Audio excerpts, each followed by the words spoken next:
Good afternoon. My name is Paul Dillon, Master Chief, U.S. Navy retired. I serve as the Director of your Retired Activities Office.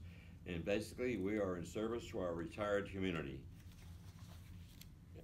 In our REO business, and there are 29 of them throughout the Navy, we were established in 1981 under the Department of the Navy Retired Activities Program, which was mandated by both the Secretary of the Navy as well as OPNAV.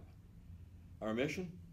Simple. Ensure the retired community is kept apprised of their benefits, entitlements, rights, privileges, changes in retirement law, but more importantly, to provide customer service to our retirees, families, annuitants, and survivors. Sub-Base Retired Activities Office, well, believe it or not, there are over 14,000 retirees here in the state of Connecticut, and we're open to serve them. And basically, you don't have to be a Navy retiree to seek our services. We serve all, whether you're a Marine, Army, Air Force, National Guard, but as a military retiree, we're open for business to serve you. And our office hours are Monday through Friday from 9 to 12, and then Tuesdays and Thursdays we are open from 9 in the morning to 1500. And you can see our phone number is sitting right there, so give us a call if you need our services. I'm going to give you some fiscal year totals in what we do.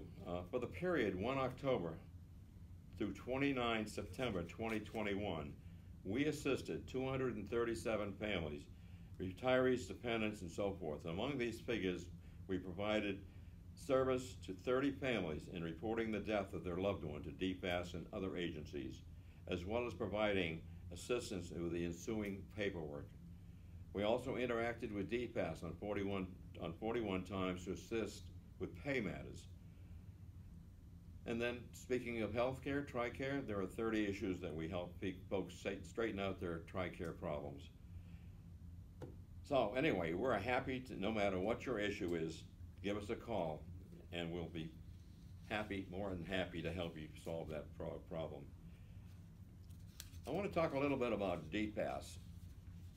Keeping your pay account up to date is a very important item. You'd be surprised how many folks do not do that.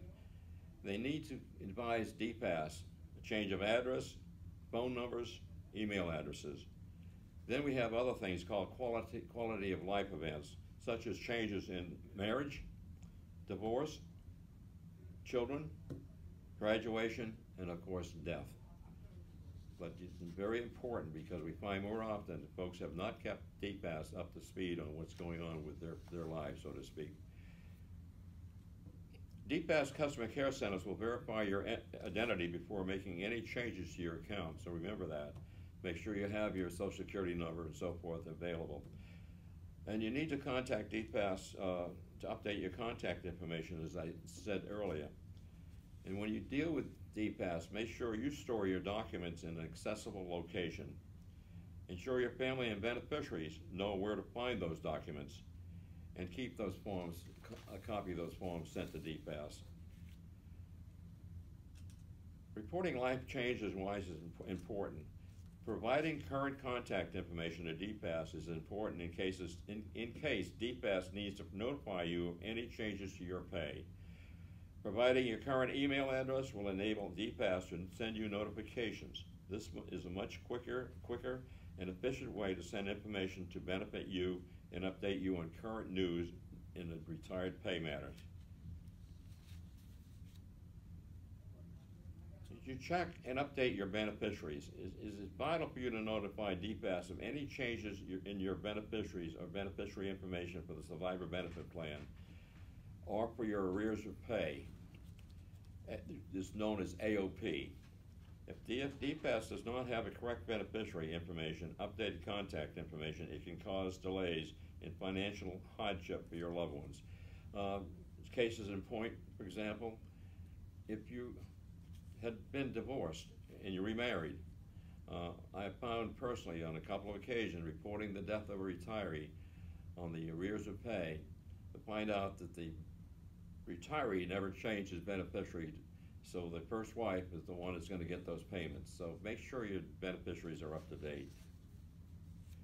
we talked about that arrears of pay. And what that's all about, as you know, after a retiree passes away, a one-time payment of their final paycheck is made to the beneficiary. This is called arrears of pay.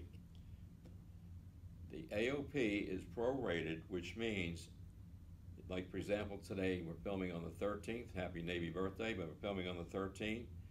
If, for example, I do pass away today, my wife would be entitled to my 13 days of retired pay. It's prorated. It's not a full month benefit. So we suggest that you make sure you review your arrears of pay beneficiary, and you can do that by logging on to your MyPay account. Obviously, that you're watching this on the internet, you should have a MyPay account.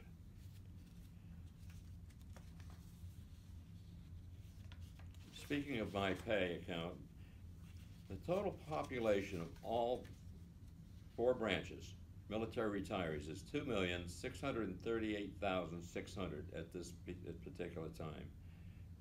And the total active users for all branches using MyPay is 2,324,435.